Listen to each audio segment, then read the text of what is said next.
¿Ya? Y por tanto hoy día vamos a revisar la fuerza, la capacidad aeróbica o la resistencia, en este caso, y sus manifestaciones de resistencia, y vamos a revisar también la velocidad y la flexibilidad. Es una presentación corta, como les digo, más bien descriptiva y de algunos casos de formas de estimularla desde el entrenamiento. Y por otro lado también quisiera señalar que insisto en esa situación, porque se entra o este tema es muy polémico en el sentido de que algunos dicen, bueno, ¿qué pasa con la entrenabilidad de la fuerza, por ejemplo? ¿Qué pasa con la entrenabilidad y el exceso de la capacidad aeróbica en niños y niñas? Y por tanto, yo me ha tocado participar como relator en algunas capacitaciones a nivel nacional con el Instituto Nacional del Deporte, y nos hemos encontrado también con algunas situaciones, por ejemplo, en estas capacitaciones que hemos hecho una vez en Coquimbo, en la región de Coquimbo, un profesor nos indicaba que él era entrenador de halterofilia y por tanto decía que él no veía ningún impedimento en que a ciertas edades con poco peso se pudiese entrenar el envión y el arranque, por ejemplo. Movimientos clásicos del desarrollo de la fuerza para la halterofilia y para todos los deportes también. Y por tanto, había otros también que señalaban que efectivamente eso no era adecuado y que algunos indicaban que incluso la entrenabilidad en función de la coordinación, como ya lo vimos la semana pasada, se podría entrenar el gesto, pero más bien con elementos livianos, con palos de escoba, para hacer cada una de las fases del clink o del jerk, ¿ya? O el envío y el arranque. Y por tanto, esos elementos, por eso les digo que muchas veces son totalmente discutibles. Y la otra discusión, un poco se hablaba la semana pasada también, es que en Chile tendemos a aumentar o adelantar los procesos en el alto rendimiento. Y por tanto, si uno se da cuenta de estos elementos, un ejemplo clásico, yo lo menciono hace un tiempo atrás, es que, por ejemplo, en el atletismo sudamericano escolar, Chile en el último tiempo ha estado siempre en el ranking entre los 3 primeros lugares. Incluso me parece que la última versión del sudamericano escolar, si no me equivoco, fue campeón sudamericano por equipos, damas y varones, y por tanto eso te indica de que efectivamente algo sucede en las etapas iniciales en el deporte escolar, en la iniciación deportiva, en busca del rendimiento, pero que luego esos elementos se va perdiendo. La pregunta es, ¿cuántos de esos niños posteriormente pueden llegar luego a una etapa de sudamericano, panamericano, mundial, juego olímpico? Y en ese sentido un poco se va perdiendo las lógicas de la entrenabilidad y de las capacidades. Esto está asociado netamente a la entrenabilidad y a las capacidades en este caso. Y me imagino que también así, si uno va viendo los resultados de los deportes de los sudamericanos escolares, va sucediendo también en distintos deportes, no solamente el atletismo, ¿ya? Eh, Fútbol, balonmano, etcétera. Por tanto, ¿cuántos de esos muchachos o en qué momento Chile se va acercando un poco más al rendimiento en edades más adultas? Y es porque preferentemente los procesos se tienden a adelantar. Dicho eso, vamos a comenzar. Vamos a compartir pantalla. Por favor, cualquier duda, inquietud, pregunta, me la hacen a partir del chat o a viva voz, que es importante que podamos tener esa interacción. ¿Ya? Hoy día, por tanto, entonces, en desarrollo y aprendizaje, vamos a ver el desarrollo de las capacidades. Ya señalábamos también que un elemento importante del trabajo de las capacidades motrices como concepto está vinculado preferentemente a cómo se van articulando tanto las capacidades coordinativas como condicionales, además de las habilidades motrices. Este concepto de capacidad motriz que engloba esta conjunción de elementos que se van dando de manera conjunta en un movimiento en particular o en un conjunto de tareas, evidentemente nos van a permitir ser más o menos competentes desde el punto de vista motriz. En tal sentido, señalábamos también la semana pasada que existen algunos elementos o dependencias también con respecto a las capacidades coordinativas y condicionales.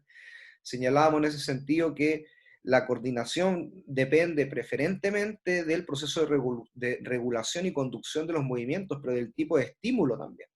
Y por tanto, en qué manera se conduce el estímulo nervioso nos va a permitir ser más o menos coordinados. Y por tanto, los procesos que son vinculados a las capacidades condicionales están relacionados principalmente a procesos energéticos. Y esto está directamente vinculado con lo que ustedes están viendo en bioenergética.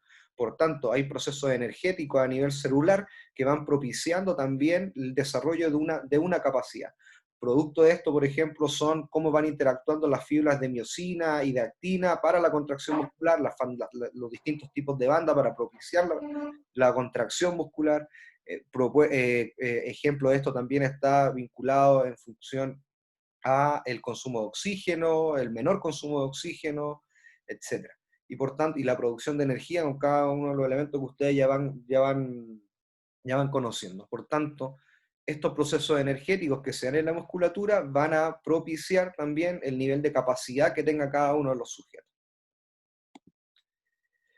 Y por otro lado también, las capacidades condicionales, tal como dice la presentación, van a permitir adaptarse, y capacitar en función de un rendimiento los distintos sistemas los distintos sistemas orgánicos, porque además también nos vamos a ir dando cuenta que esto en el tiempo va dependiendo también de los niveles o del punto de puberal o puntos prepuberales en los cuales los sistemas orgánicos van alcanzando la maduración.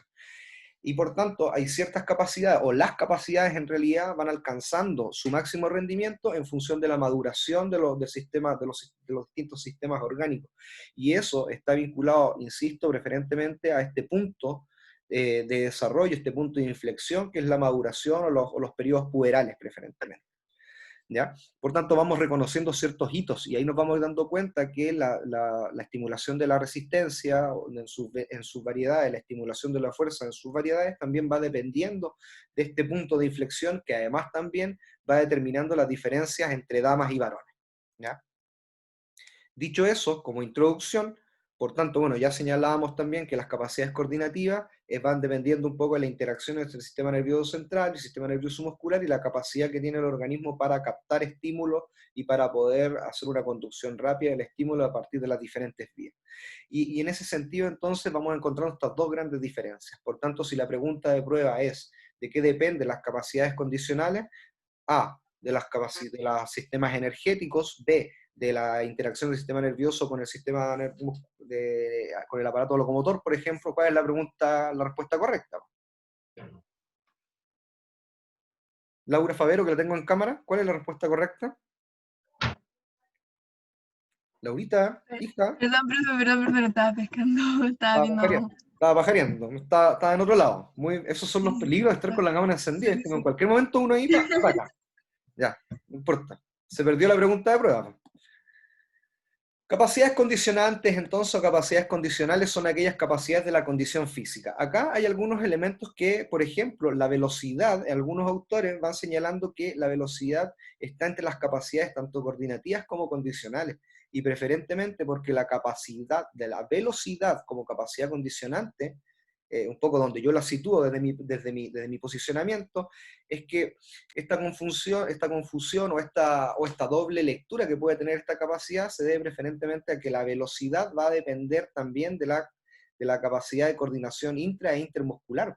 Y cuando hablamos de capacidad o de coordinación intra e intermuscular, evidentemente también estamos hablando de la velocidad con la cual el impulso nervioso recorre las vías para poder dar una respuesta.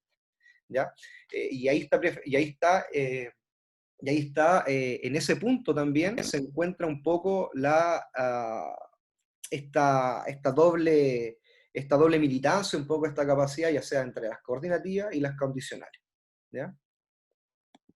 Vamos a ver el chat, ¿qué dice el chat? Bueno, listo. Ahí va. Y por tanto, hoy día vamos a ver la fuerza como elemento de la capacidad condicional. Entonces, Laura Favero, nuevamente, si yo les pregunto cuáles son las 4 capacidades de la condición física, ¿cuáles son, Laura?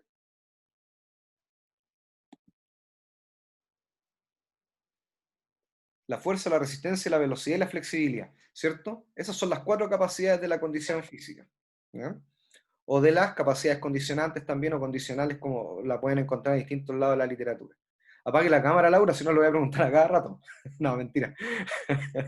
¿Ya? Y por tanto, la primera capacidad que vamos a revisar es la capacidad de la fuerza y qué factores van incidiendo en la fuerza. Ojo, que acá también el primer punto de polémica que se puede encontrar acá bueno, a qué edad conviene entrenar la fuerza, o si es preferente, o si es adecuado entrenar la fuerza en edades tempranas. Un poco vamos a ir despejando esas dudas, esas inquietudes a lo largo de esta presentación. Y por tanto, algunos factores que inciden en el desarrollo y la estimulación de la fuerza está vinculado al aumento de la masa corporal y a la mejora de la coordinación motriz, o motora. Por tanto, cuando hablamos de la mejora de la coordinación motora, nos hablamos preferentemente en cómo se correlaciona este nivel de coordinación entre las fibras para poder generar una mayor tensión. Y ahí hablamos que la coordinación tanto intramuscular como intermuscular va a propiciar también o es un factor que incide en el desarrollo de la fuerza. Cuando hablamos de una coordinación intramuscular, hablamos preferentemente de esta coordinación que existe a nivel de los componentes de las fibras musculares, las miofibrillas que van a favorecer el nivel de contracción. Recuerden que la fuerza no está asociado como capacidad o como definición de la capacidad, es preferentemente trasladar o trasladar o soportar un objeto o trasladar un objeto de gran masa, desplazarlo preferentemente. Esa es como la definición conceptual, pero no hay fuerza, el volumen de un músculo no está asociado a la fuerza, eso es lo que quiero señalar, ¿ya? Sino que la fuerza está asociada a la velocidad y a la capacidad de contracción que tienen las fibras musculares, ¿ya? Esa es la capacidad de la fuerza. O sea, en eso se distingue la fuerza del volumen del músculo, ¿ya? Por tanto, el diámetro del músculo, el perímetro del músculo, el volumen de un segmento corporal no indica que hay mayor o menor fuerza, ¿ya? Eso es un elemento que hay que tener, en el cual hay que tener claridad. Y por tanto, esta mayor capacidad de coordinación intramuscular o intermuscular entre los segmentos corporales, los grandes grupos musculares, también está dada y es producto de la coordinación del sistema nervioso central con el aparato locomotor. ¿Ya? Vamos a ver. La fuerza que hay que contrarrestar resistencia a la actividad muscular. Efectivamente, Rosita Aburleme. Ahí está la definición de Platonov de la fuerza. Y por tanto, cuando hablamos también de que hay una correlación directa, es decir, cuando hay correlación, es decir, que se relacionan dos elementos, en este caso la coordinación con el desarrollo de la fuerza, están íntimamente relacionados. Ya una relación positiva, además, mayor coordinación, mayor también es el desarrollo de la fuerza, por otro lado. Y cuando hablamos del aumento de la masa corporal, evidentemente también a mayor masa, con posibilidades de crecimiento, mayores posibilidades de fuerza va a tener el sujeto, el individuo, ¿ya? Y por tanto, evidentemente eso se explica cuando los varones en etapa posterior a la pubertad o a partir de la pubertad tienen un aumento mayor con respecto al desarrollo de la fuerza que las damas en estas etapas, preferentemente porque también aumenta el peso corporal. Otros elementos que van incidiendo en el desarrollo de la fuerza está vinculado a la maduración sexual y al papel de la testosterona en la fuerza. Entonces ya veíamos o ya vamos a ir viendo que el desarrollo de las capacidades en etapas prepuberales preferentemente, no existen diferencias entre damas y varones, pero existe este punto puberal. Se habla de que los varones alcanzan la etapa puberal alrededor de los 12, 13 años y ahí hay un disparo de la fuerza, preferentemente por el desarrollo de la testosterona. ¿Ya? La estimulación de la testosterona, y esto implica también que hay una maduración del sistema endocrino. La testosterona como hormona, como que propicia el desarrollo de la fuerza, también va a propiciar también efectivamente una mayor incidencia de esta capacidad, más en damas que en varones. Y por otro lado también el efecto de las palancas, es decir, en qué medida los grupos musculares y las inserciones, los grupos musculares, los segmentos del cuerpo, a partir de sus inserciones musculares, van propiciando también mayores posibilidades para levantar o soportar un esfuerzo o soportar una resistencia en particular. Eso con respecto a aquellos factores que inciden en el desarrollo de la fuerza. Influencia hormonal, entonces señalábamos la influencia de las palancas, la coordinación o la mejora de la coordinación y el aumento de la masa corporal como factores que van propiciando este desarrollo, esta capacidad. Hablábamos también que preferentemente cuando hablamos de cuando hablamos de edades prepuberales, el desarrollo de la fuerza, vamos a ver una lámina posterior que se desarrolla incluso en edades desde los 4 hasta los 6 años, pero en la manifestación del tono muscular. Ya la semana pasada la profesora indicaba que el tono muscular es esta consistencia del músculo, una consistencia del músculo que incluso como hito postural le va permitiendo al niño luego alcanzar la posición bípeda, es decir, mantenerse de pie. Y eso es producto del tono muscular. Por tanto, en las etapas iniciales la fuerza se va manifestando en función del tono muscular. Y por tanto, algunas fases sensibles de los periodos o de la estimulación de la fuerza se dan a partir de los 7-8 años y posteriormente de los 11 a 13 años, preferentemente cuando hablábamos de que efectivamente la producción de testosterona alcanza mayores niveles en los varones y por tanto eso va determinando que se noten ciertas diferencias o mayores diferencias entre damas y varones con respecto a la producción de la fuerza. Y por tanto, cuando hablábamos preferentemente de que estas fases sensibles van a estar asociadas a esa edad, entonces cuando hablamos de esas fases sensibles de mayor periodo crítico, estas ventanas críticas de estimulación, nos van a permitir señalar que, insisto con esta idea, que la etapa puberal es la que marca la tendencia en cuanto a la mejora de la fuerza. Tal como dice la presentación, entonces, por tanto, es que cuando esta posibilidad también de etapas prepuberales, puberales, perdón, nos vamos a ir dando cuenta que va a aumentar también la capacidad de entrenabilidad y en las distintas manifestaciones de la fuerza. No solamente vamos a encontrar una fuerza como la definición que nos entregó Rosita por el chat, sino que también vamos a encontrar diversidad de tipos de fuerza, fuerza de resistencia, fuerza en velocidad, y por tanto la potencia como manifestación de la fuerza también, esta combinación entre fuerza y velocidad nos van a permitir también conocer a partir de las fases sensibles en qué etapa, a partir de los 12, 13 años en adelante, puede tener una mayor o menor estimulación esta capacidad.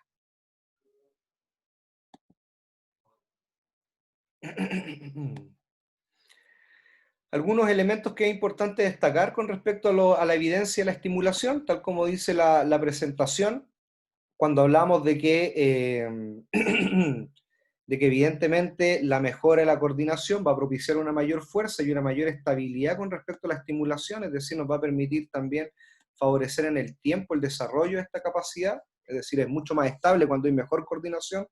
También nos indica que a mayor velocidad de la conducción nerviosa, mayores posibilidades de fuerza hay, y esto se da preferentemente porque hay una mayor velocidad de contracción de las fibras musculares y eso va a propiciar mayor fuerza, y por tanto también dice que la incidencia de la fuerza en la técnica, es decir, en el aprendizaje motriz, eso evidentemente también es importante de señalar, porque a mayor capacidad de la fuerza, mayor también posibilidades tengo de soportar un esfuerzo para entrenar, para soportar cierto volumen de la carga, para poder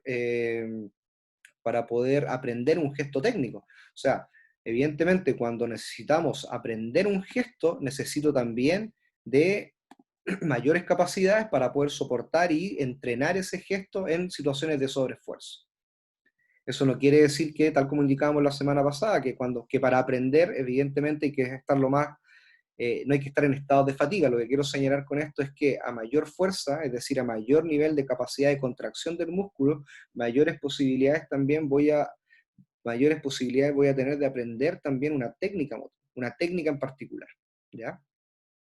Y por otro lado también, y esto implica además que estas posiciones, por ejemplo, esta posición que estoy señalando ahora, va a depender directamente en cómo, a partir de la estimulación de la fuerza, voy a ir aprendiendo o soy capaz de mantener ciertas posturas, de aumentar de manera o de realizar de manera cíclica o acíclica ciertos movimientos, y por tanto esa adopción de posturas correctas que son parte de las técnicas deportivas están directamente vinculadas también al desarrollo de la fuerza. Y preferentemente en esta forma básica de la fuerza, que es el tono muscular, ¿ya? La tonicidad muscular. Cuando hablamos del tono muscular en la capacidad de mantener un gesto deportivo, se habla de la eutonía. Por ejemplo, cuando cada uno de nosotros, o cuando pasen atletismo y estén sobre la valla, van a tener que ser capaces de mantener una postura, que es la fase de ataque, la pierna de recobro, en posición de escuadra, sobre el obstáculo, el punto más alto de la valla, del travesaño de la valla, y por tanto eso es una fase donde hay que tener una cierta contracción muscular, y esa contracción muscular está asociada a una postura corporal, y esa postura corporal viene determinada por el tono muscular, manifestación de la fuerza, y de mantenerla en el tiempo. Imagínense mantener esa postura durante todos los obstáculos que tiene que ir pasando en una carrera de 110 metros o de 100 metros en el caso de las damas, ¿ya? Lo mismo, por ejemplo, pasa cuando no sé, ahí me pueden corregir tanto Rosita como Ivana, pero cuando constantemente usted tiene que mantener una posición básica en deportes colectivos, ya sea el voleibol o el básquetbol.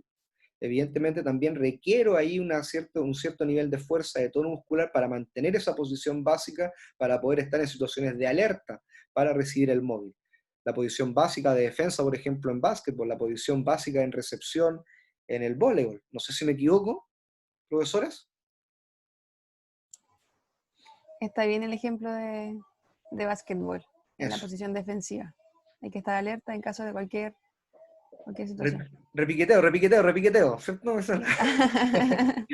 Y por tanto también esos elementos de la fuerza hay que tenerlos considerados, en que a ese nivel es importante también, o incide también en la enseñanza de una técnica de deporte. Vamos a esperar que Rosita escriba el ejemplo ahí para poder avanzar. Rosita nos dice, por ejemplo, en el voleibol, en acción de bloqueo, la contracción muscular es muy importante, sobre todo en la zona media. Ahí tienen otro ejemplo también donde esos elementos están vinculados. ¿Listo? Y seguimos avanzando. Y por tanto, entonces, desde el punto de vista y por tanto, ¿alguien me habló? ¿No?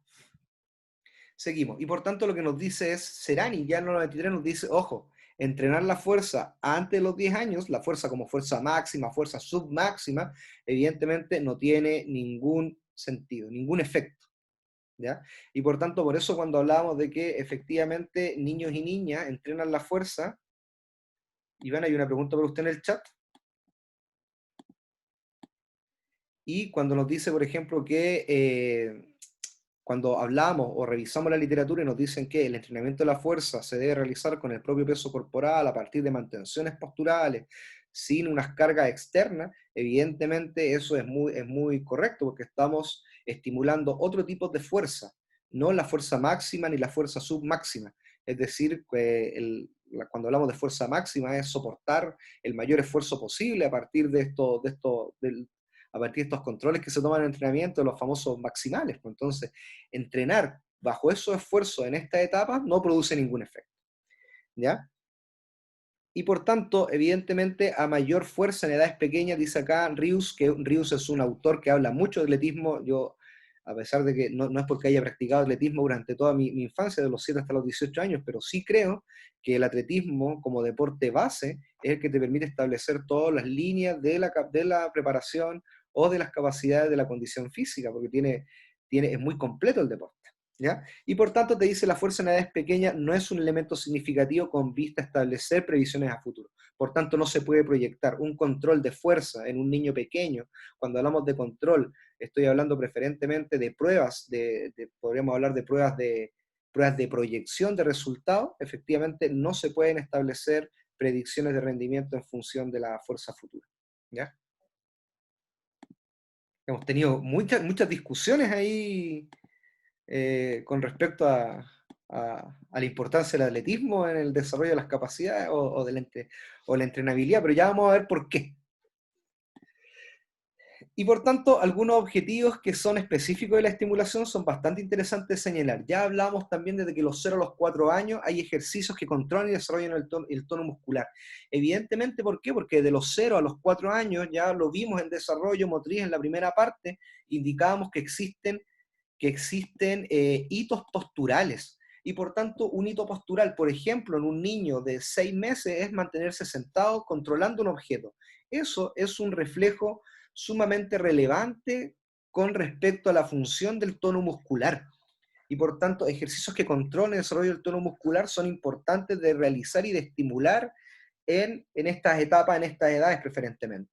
Ya si hablamos de los 4 años, por ejemplo, ¿qué tipo de movimientos en función de Gallagher se están dando en esa etapa? Laura.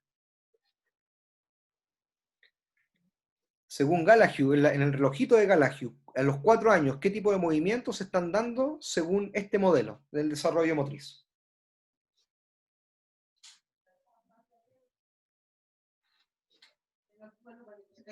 Movimientos reflejos, movimientos rudimentarios, movimientos fundamentales, habilidades motrices básicas. ¿Qué tipo de movimientos, Laura, se están dando entre los 0 y los 4 años, en ese periodo de tiempo? ¿Qué tipo de movimientos se dan? Matrices básicas, ¿no? ¿Ya? ¿Y qué pasa con los rudimentarios? ¿Se dan o no se dan?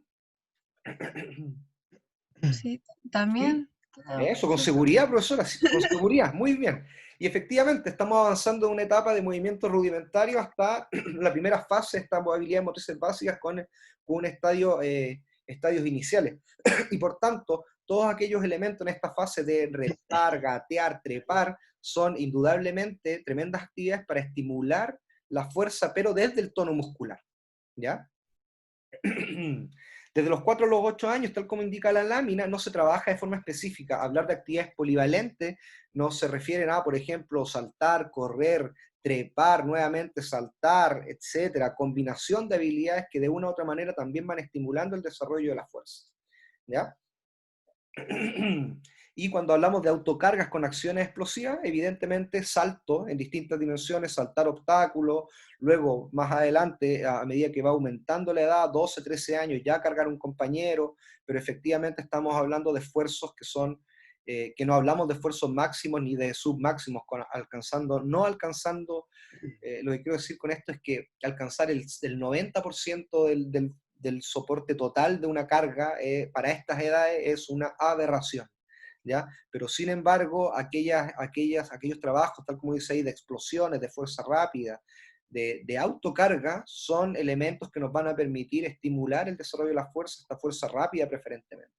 ¿Y por qué la fuerza rápida? Porque también están vinculados a las capacidades coordinativas, y ya veíamos inicialmente que desde la cualidad del movimiento lo que se estimula en esta etapa preferentemente son las capacidades coordinativas, ¿ya? Vamos bien, muy bien, movimiento rudimentario, muy bien Diego Hernández, muy bien. Y señalábamos también, que a los 8 o los 10 años comienza esta primera etapa de fase sensible, o esta primera fase sensible. La fase sensible, recuerden que este periodo crítico, esta ventana crítica donde se puede realizar una mayor estimulación. Y por tanto, nuevamente, en concordancia con lo que señalábamos anterior, el soportar el propio peso, que permitan consolidar el aparato locomotor y el sostén, la fuerza, la postura corporal, son elementos o tipos de trabajo que se pueden desarrollar en estas edades, ¿ya? Y señalábamos anteriormente, y posteriormente también, de los 10 a los 12 años, está ya nuevamente... ¿Alguien habla? ¿Están Hay un retando a micrófono Diego? encendido, sí. Sí, ¿alguien está retando a Diego? Ahí lo apagó.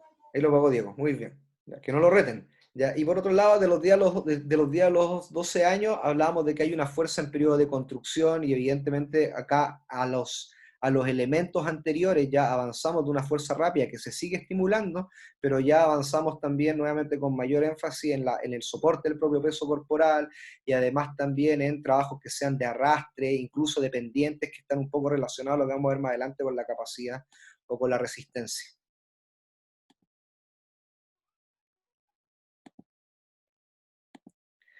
La velocidad. Y por tanto, vamos a avanzar a la segunda capacidad, que es la velocidad. Ya Weineck nos dice preferentemente que esta es la capacidad de realizar acciones, desplazamientos o movimientos también en el menor tiempo posible. Y por tanto, también acá, tal como les señalaba anteriormente, ya este otro autor nos dice, ojo, la capacidad tiene componente cognitivo. Evidentemente, ¿por qué tiene un componente cognitivo? ¿Quién sabe o quién asocia el componente cognitivo de la velocidad con, les voy a dar una pista, con lo que vimos en aprendizaje motriz?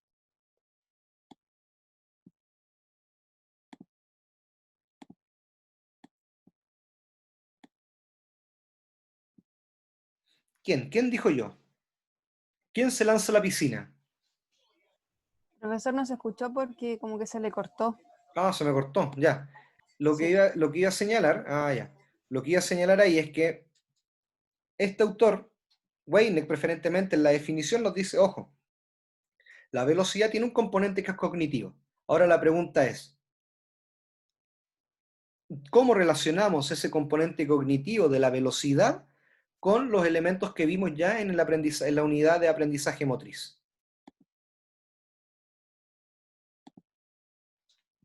¿Quién se lanza a la piscina? ¿Quién tiene la respuesta o quién cree tener la respuesta?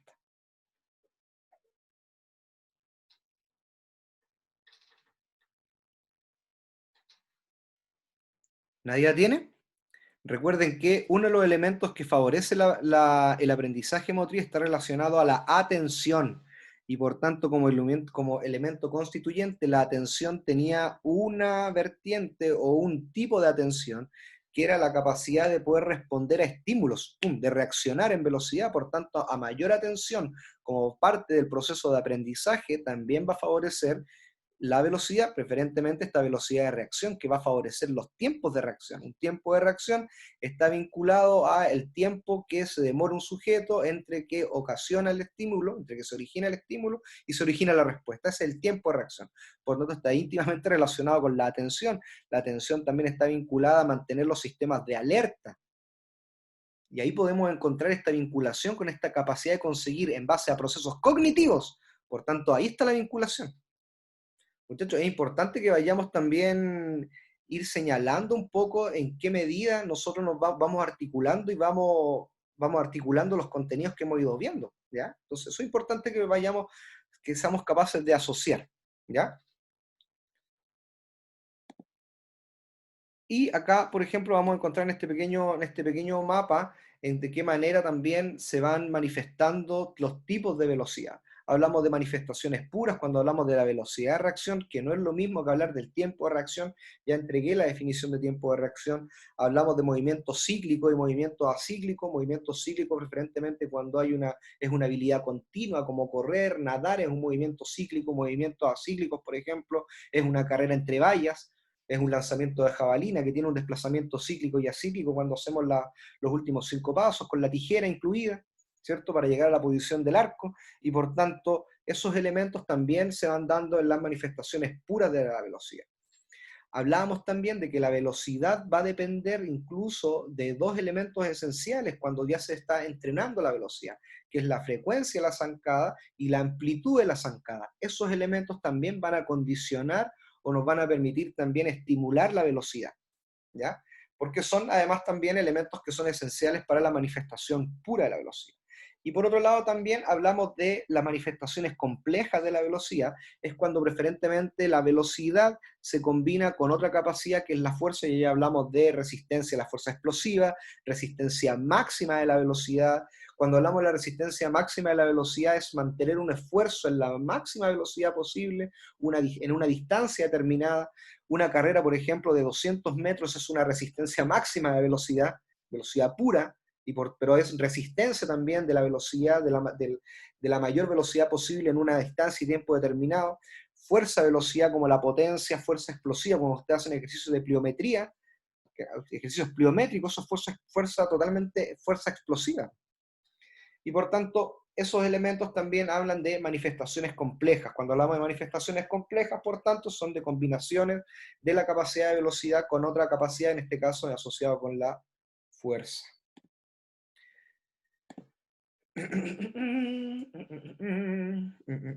Y ahí, cada vez que ustedes vayan hablando de velocidad o cuando lleguen a didáctica 1 y alguien le toque el glosario de términos y conceptos sobre capacidades, se van a dar cuenta que en este primer momento vamos a encontrar una serie de definiciones de capacidad que no son sinónimos en realidad, pero que están muy vinculados a la velocidad, ¿ya? En cada una de sus manifestaciones, ya sean manifestaciones puras de la velocidad o manifestaciones que son complejas de la velocidad.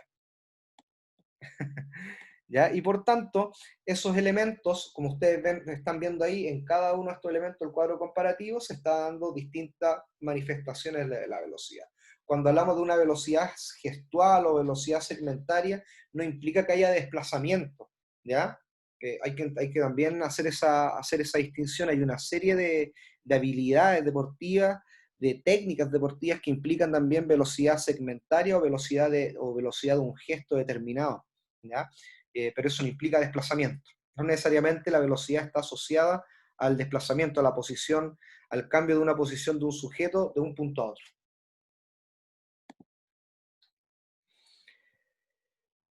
Y por tanto lo que nos dice es que evidentemente en niños más pequeños hay desplazamientos que se realizan con lentitud, evidentemente, y que el primer máximo de velocidad se da aproximadamente a los 10 años. Si ustedes ven la experiencia o se dan cuenta la comparación por sexo, damas y varones, antes de los 10 años o hasta los 10 años no hay mayores diferencias en velocidad. Incluso hay damas que son muy rápidas con respecto a los varones o más rápidas con respecto a los varones. insisto, nuevamente viene este punto de inflexión, que es la pubertad, donde se notan estos cambios evidentemente, y evidentemente la fuerza está íntimamente relacionada con la velocidad por la producción de testosterona, ¿ya? Y la fuerza, de una u otra manera, va a propiciar también mayor capacidad de velocidad en el tiempo, sobre todo en la adolescencia y edad adulta. Tal como se dice ahí anteriormente, por tanto, en estas edades, entre los 8 y los 11 años, la capacidad de coordinación va a determinar también la velocidad de los sujetos. Si se dan cuenta, por ejemplo, la imagen acá indica, hay damas y varones corriendo juntos, lo mismo acá, y eso indica que en estas etapas no hay mayores diferencias. Algunas mejoras relativas, entonces la velocidad cíclica entre los 7 y los 9 años, esta capacidad de realizar movimientos continuos, habilidades continuas, por tanto, sobre todo en un desplazamiento sin obstáculo, una carrera relativamente más lisa, más llana. La velocidad de reacción también se va mejorando también a los 10 años, y esto tiene que ver con la capacidad de coordinación y la capacidad de conducción de los estímulos. Recuerden que la velocidad de reacción también está asociada a la capacidad, a la atención, que es un elemento constituyente del aprendizaje, y por tanto, esta capacidad de reacción, la capacidad de la atención, de mantenernos alerta, de focalizar en un estímulo determinado, va a indicar también que ese momento de maduración y de mayor capacidad de selección de los estímulos va a favorecer de mejor manera la reacción, la velocidad de reacción, ¿ya? Y por otro lado, la velocidad de desplazamiento, la vamos a entender que su principal cambio, insisto, viene nuevamente en este periodo puberal de desarrollo. Algunos elementos, entonces nuevamente entre los 8 y los 9 años empieza a aumentar progresivamente, hay un aumento paralelo en niñas y niñas, ya lo habíamos explicado anteriormente, y nos dice que a partir de los 13 años la capacidad, hay una mejor capacidad en forma paralela siempre y cuando haya un entrenamiento de la capacidad. Por tanto, en esta fase, muchachos, tanto creo que es importante de qué manera ustedes van revisando los elementos de las fases sensibles, estos periodos críticos de estimulación, para ir dándose cuenta más o menos en qué periodos y en qué edades la literatura y la investigación nos ha dicho y nos va guiando y nos va diciendo, bueno, en qué periodos se pueden ir estimulando distintas formas de manifestaciones y en qué medidas se puede ir estimulando. Creo que eso es un elemento clave para nuestro desarrollo profesional, ¿ya? Nos vamos acercando a la tercera y penúltima capacidad, y por tanto hablamos de una resistencia. Hablamos de una resistencia aeróbica, por tanto, es cuando somos capaces de tolerar un esfuerzo con presencia de oxígeno, y ahí la literatura generalmente establece este rango de que no hay que sobrepasar las 160 pulsaciones por minuto, esta frecuencia cardíaca, preferentemente porque después avanzamos, vamos cambiando el sistema energético. ¿Ya? Y cuando cambiamos el sistema energético, evidentemente ya no hay presencia de oxígeno y avanzamos a otro tipo de resistencia, ¿ya? También cuando hablamos de que la duración debe ser superior a 10 minutos, a 3 minutos, perdón, pero también se tolera por 40 minutos, 60 minutos, en función también del ritmo que se pueda llegar a cabo o que se pueda tolerar también en este tipo de tareas, ¿ya? Y la principal diferencia con la capacidad aeróbica, preferentemente, esto lo estamos haciendo principalmente para distinguir ambos tipos de resistencia, pero nos vamos a abocar hoy día preferentemente a formas de estimularlas, más que en sus definiciones, ¿ya? Y por tanto, cuando hablamos de una capacidad anaeróbica, tal como nos dice ahí, hablamos preferentemente de trabajos de altísima intensidad, en los cuales se sobrepasan evidentemente los 100, una frecuencia cardíaca de 160 pulsaciones, cambiamos el sistema energético y ya hay deuda de oxígeno. Y por tanto acá vamos a entender dos tipos de resistencia, una resistencia que es anaeróbica láctica y una que es anaeróbica aláctica, y va a depender del tipo de intensidad, de la duración del esfuerzo y de la presencia no de oxígeno en la realización de la tarea. Algunas características, entonces, tal como nos dice ahí, hasta los 13 años damas y varones tienen un desarrollo similar, y por tanto lo que nos dice es que a partir de la pubertad nuevamente los varones aumentan considerablemente. O sea, la maduración del sistema endocrino y esta etapa de la pubertad marca, muchachos, un hito importante en la diferencia entre capacidades de damas y varones. un elemento esencial también es que acá la literatura igual nos dice que, ojo, que en esta etapa, entre los 13 y los 17 años, se va alcanzando incluso casi el 90% del máximo fisiológico. Sin embargo, a los 30 años ya hay una mantención, hay aumentos progresivos también, pero no significativos en el aumento de la capacidad aeróbica, de la resistencia aeróbica, y a los 30 años empieza ya un lento declive de esta capacidad. ¿Ya? Y por otro lado también, no solo, y acá esto es interesante, y acá a lo mejor generar la discusión de una u otra manera, porque dice que las damas, no solamente el descenso o las mejoras, eh, o las mejoras mínimas en esta capacidad se va viendo después del periodo puberal, sino que también va dependiendo también, no solamente dependen de estos elementos fisiológicos que se van dando, por ejemplo, el aumento de la masa grasa, sino que también por factores que son culturales. ¿Por qué creen entonces que en esta pasada también para el desarrollo de la resistencia aeróbica preferentemente están determinados también los factores que son culturales? ¿Por qué en el desarrollo de la resistencia en las damas también juegan un rol importante los factores culturales de práctica deportiva? ¿Quién abre su micrófono y dice, yo creo tener la respuesta? ¿Quién dijo yo? Que no sea Laura. ¿Por qué entonces, vuelvo a hacer la pregunta, los factores culturales también van determinando en las damas un estancamiento o mejoras que no sean significativas en la resistencia? Y en los tipos de resistencia a la larga. ¿Qué nos dice el chat? El chat dice lo siguiente. Jaja. Listo. Yo creo que es Vale, porque Javier. generalmente no se incentiva tanto a hacer deporte. Puede ser ese uno de los motivos. Ya, perfecto. Pero ¿no se incentiva o no hay motivación por parte de las damas? ¿Cuál de las dos podría ser? O ambas, según tu Yo creo que perspectiva. ambas. Yo Ya, creo que ambas, porque si yo me recuerdo en el colegio, yo recuerdo que había compañeras que no les gustaba y no querían, y tampoco en la casa le incentivaban, no, que tenéis que hacer deporte, entonces yo creo que ambas. perfecto. Oye, Javier, ¿y será también el tipo de práctica que acostumbran a realizar las damas con respecto a los varones? También, también influye. También influye, También, ¿cierto? Y también por influye. tanto, el sexo también, desde el punto de vista de la práctica deportiva, va teniendo patrones de práctica, ¿cierto? Patrones de práctica y por tanto eso también va determinando el desarrollo de esta capacidad y que va determinando un poco el avance o no. La literatura nos dice que en Chile, preferentemente a partir de los 14, 15 años, o sea, ese tránsito de la enseñanza básica, o en este caso pasemos de octavo a primer año medio, hay un descenso marcado en la práctica de la actividad física.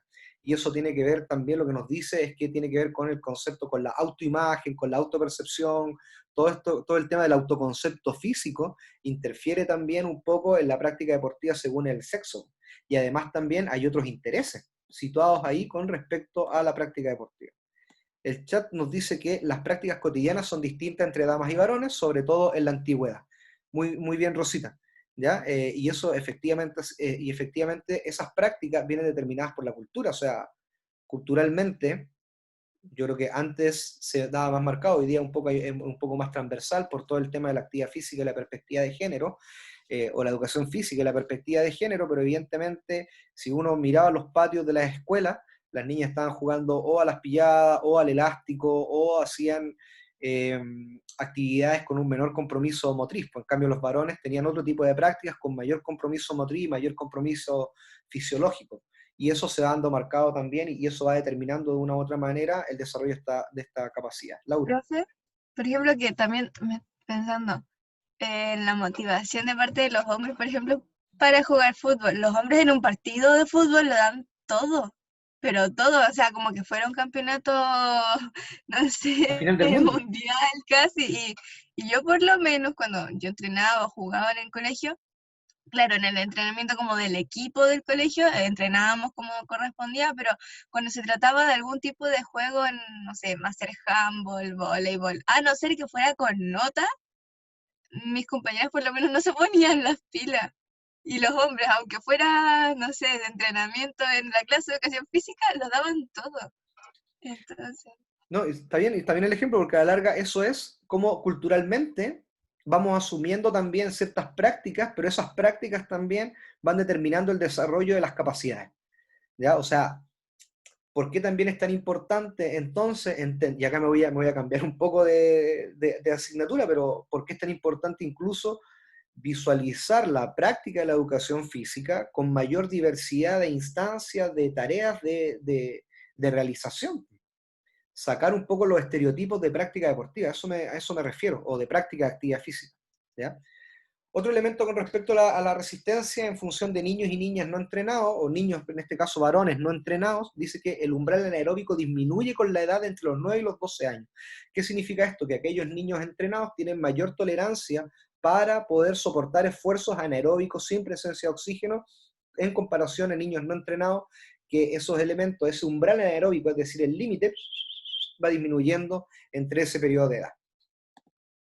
Otros elementos importantes, y acá es un poco lo que les señalaba con respecto a la entrenabilidad y cómo la entrenabilidad, la entrenabilidad desde el punto de vista de la estimulación se va favoreciendo con respecto a las fases sensibles. Si ustedes se dan cuenta, entre los 8 y los 10 años dice, bueno, un entrenamiento moderado, 1 a 2 veces por semana. Y por otro lado te dice, bueno, de 2 a 5 veces por semana, entrenamiento medio, pero ¿a partir de qué edad? De los 2 a los 14 años. ¿Por qué? Porque nuevamente está este punto ahí, pum, de, eh, este punto marcado por la pubertad, o el inicio de la pubertad. Y por tanto te dice que la entrenabilidad produce mejoras, evidentemente porque hay una mayor estimulación, según Blázquez, hay una mayor estimulación a partir de los 8 años.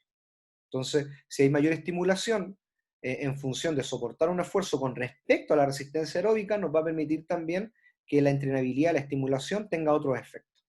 Y con respecto a la resistencia anaeróbica, lo que nos dice es, ojo, recién a los 12, 14 años, para soportar un esfuerzo sin presencia de oxígeno, entre los 12 y los 14 años de edad. Y por tanto te dice ya luego que entrenamiento seguido a partir de los 16, 17, 18 años en adelante. ¿Ya?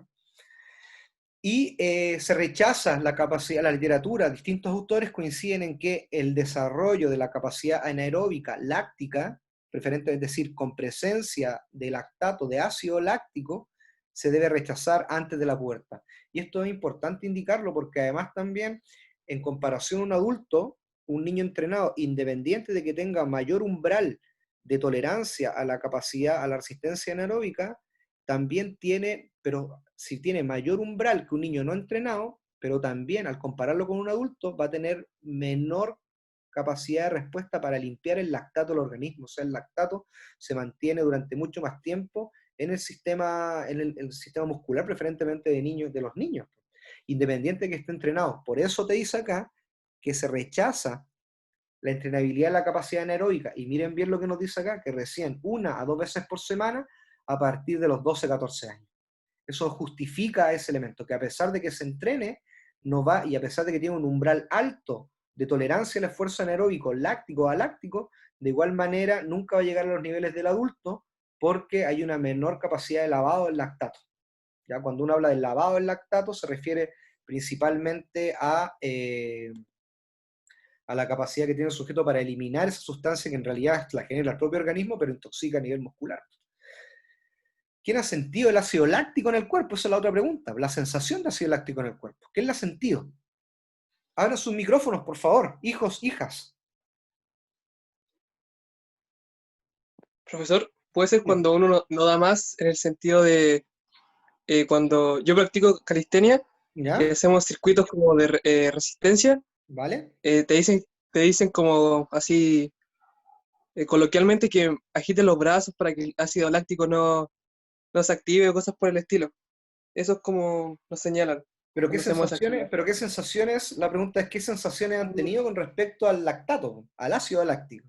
¿Quién lo ha sentido? ¿Quién ha sentido un sobreesfuerzo ya? ¿Y qué sensaciones trae ese sobreesfuerzo? Esa es la pregunta. Pero Porque, no, Adormecimiento de... Piernas pesadas, la wea. Ah, yo iba a decir que adormecimiento en las extremidades. ya, no sé si, ya, ¿qué más que otra sensación han tenido? Como Que hay quema el mareo, varios músculo. clásicos. ¿Ah? ¿Le iba a ver? El ardor del músculo. como un mareo, una cosa así como que se ve borroso a veces, depende, sí. Pero eso es otra cosa, ¿no? Le iba.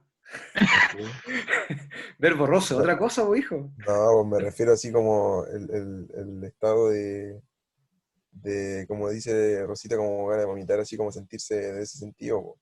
Ah, sí, sí, lo estoy molestando. Aunque las ganas de vomitar también dan por otra cosa, me han contado.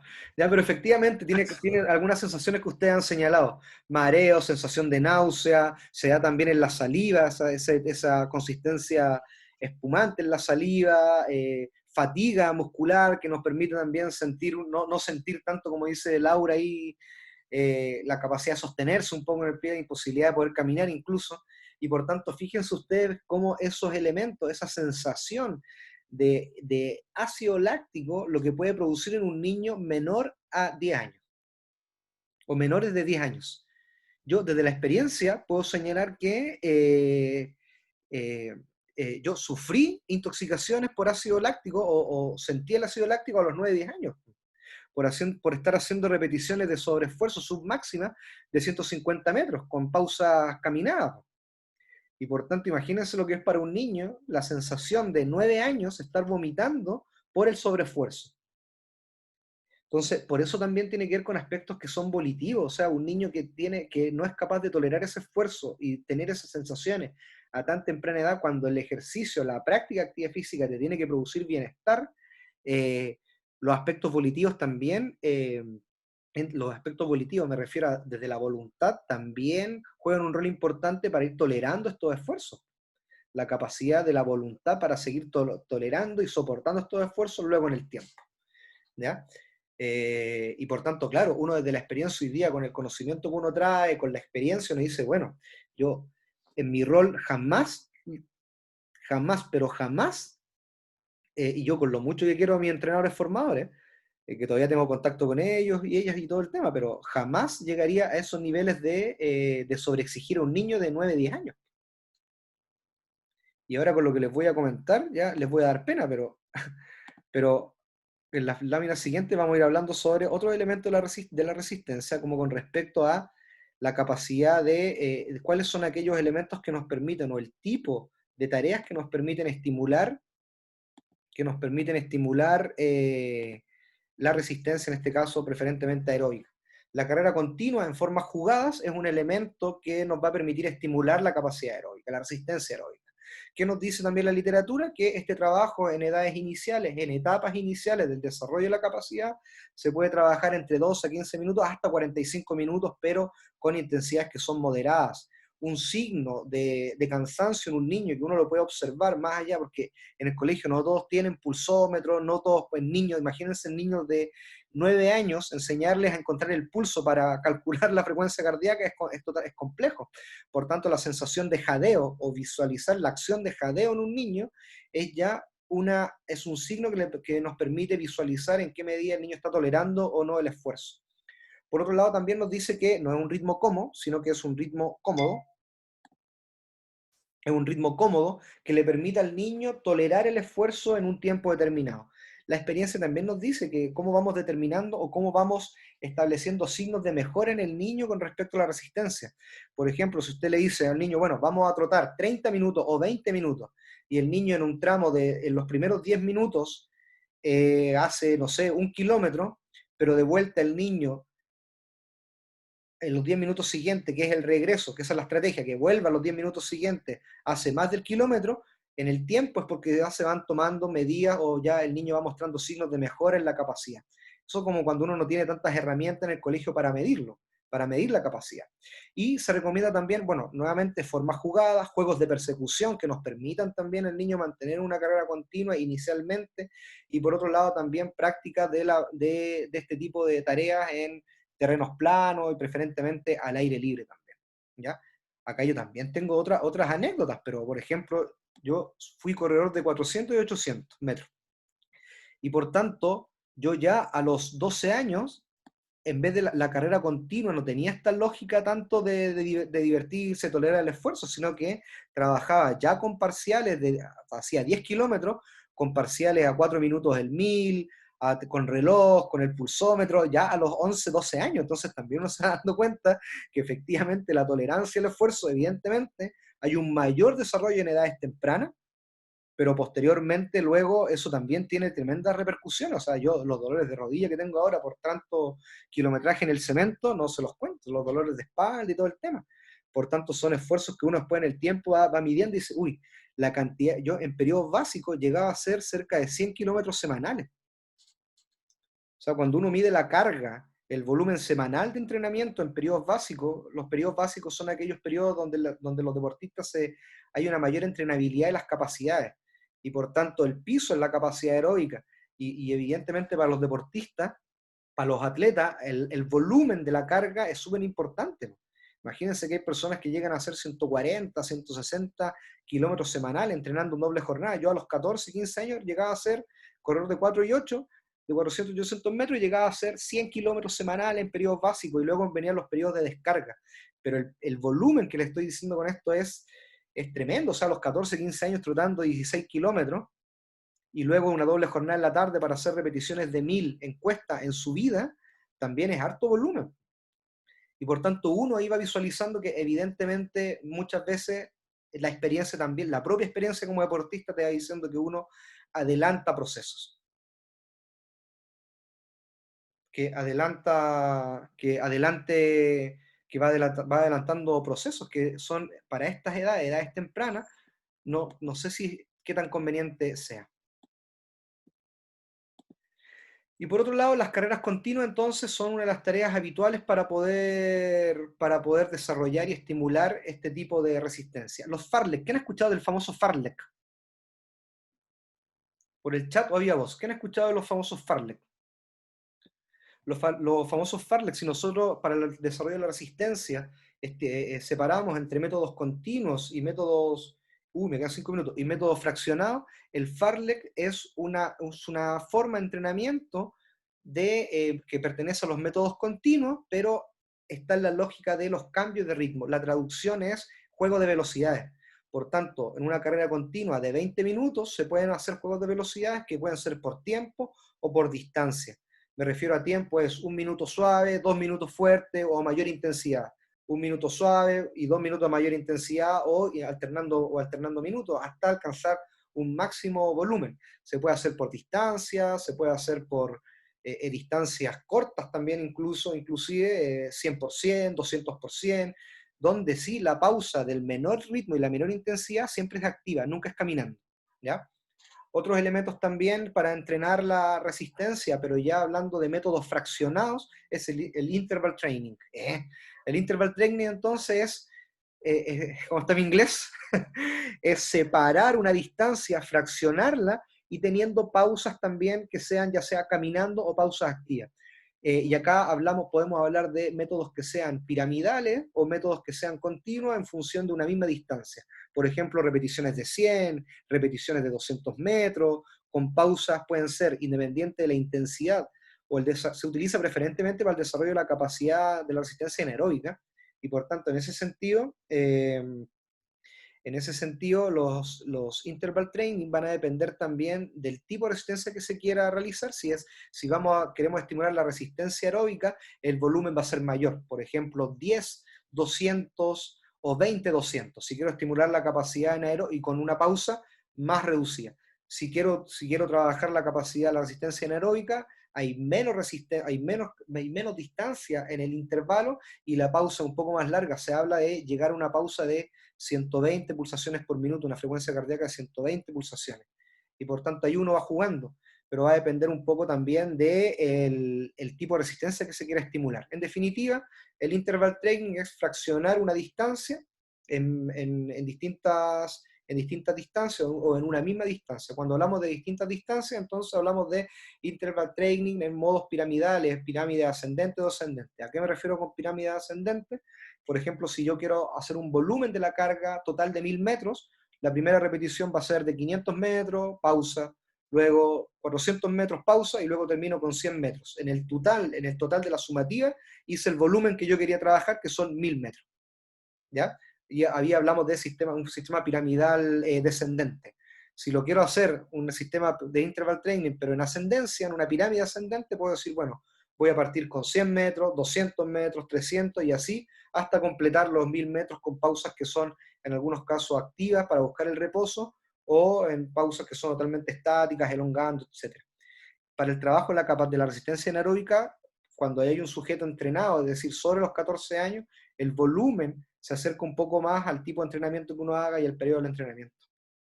En edades escolares, sí, en edades escolares se recomienda que el interval training permita llegar al niño o alcanzar distancias o repeticiones inferiores a los 100 metros, inclusive, ya, es decir, repeticiones cortas. Y la última, aprovechando que nos quedan 2 minutitos, entonces, por tanto, ya vamos a hablar de la flexibilidad, esta cualidad básica dice que nos permite, en definitiva, realizar gestos con la mayor amplitud, el mayor rango articular posible. Y en este caso también, a mayor flexibilidad, mayor también va a ser la posibilidad de ejecutar las otras tareas que impliquen el desarrollo de las otras capacidades, y eso es evidentemente cierto. Esta capacidad, en la que se estimula más tempranamente posible, va a depender también de algunos elementos como la movilidad articular, la movilidad de las articulaciones, del rango articular, y por tanto esa movilidad articular va a demandar también una mayor o menor flexibilidad en los individuos, ¿ya? Además también, más allá de la movilidad articular, la capacidad de la flexibilidad está condicionada también por la elasticidad del músculo, evidentemente, y esta capacidad que tiene para elongarse o estirarse y volver también a una forma normal luego de este esfuerzo que se realiza, ¿ya? Y por otro lado también la temperatura, el ambiente, el género, la edad, las características genéticas también son algunos elementos que van determinando la flexibilidad de los sujetos. Van a haber manifestaciones deportivas que van a depender o van a demandar mayor capacidad de flexibilidad, ya lo hablamos la semana pasada. Por ejemplo, la gimnasia son elementos que van a depender mayormente de la flexibilidad, porque el uso o el desarrollo de esta capacidad está íntimamente relacionado también al nivel de puntuación o de calidad y de rendimiento en el gesto que tenga un niño, porque a la larga en la gimnasia se puntúa también la calidad del gesto. Eso va a indicar también el rendimiento y la calidad del gesto en función del nivel de flexibilidad, de movilidad articular y de elasticidad va a permitir también tener mayores o menores puntuaciones con respecto a esta capacidad. Algunos elementos importantes de señalar, que evidentemente nos dice acá, tal como dice la presentación, que entre los 2 a los 3 años hay una evolución positiva. Evidentemente esta imagen, los que somos padres sabemos que esta situación evidentemente se da en la práctica, que los niños evidentemente tienen una mayor capacidad de elongación, y eso se va dando principalmente por el nivel de consolidación de las articulaciones, ya a nivel de cartílago, y por tanto hay no hemos llegado a ese nivel de maduración, y por tanto tienen mayores posibilidades de aumentar el rango de movimiento. Nos dice que preferentemente entre los 11 y los 14 años hay un periodo crítico, evidentemente los cambios hormonales, la capacidad de las palancas, la predominancia también de otras fuerzas, y evidentemente la estimulación que uno haga también en el tiempo, evidentemente va a determinar el descenso o la mantención de la capacidad de la flexibilidad. No sé si creo que terminé. Hemos terminado. Puntualmente a las 10:46. Me pasé, como la señora de la micro.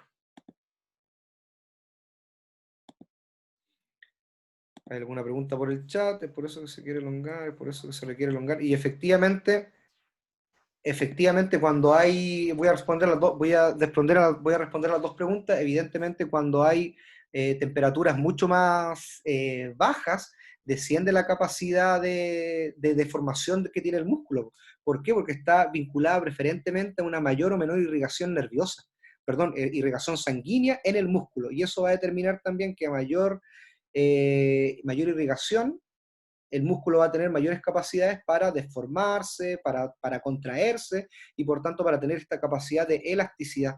Y por tanto, en situaciones de mayor temperatura es mucho más fácil alcanzar cierto rango de movimiento que en condiciones adversas, ¿ya? O sea, los que somos del sur sabemos eso, porque requerimos mucho más tiempo de calentamiento, mucho más tiempo para poder elongar, para alcanzar un rango de movimiento determinado. Y lo que dice también acá lo que dice también Aldair es totalmente cierto, o sea, la capacidad de elongar se debe mantener incluso también posterior al entrenamiento en formas pasivas para propiciar la soltura muscular, luego de que el músculo está totalmente contraído, ¿ya?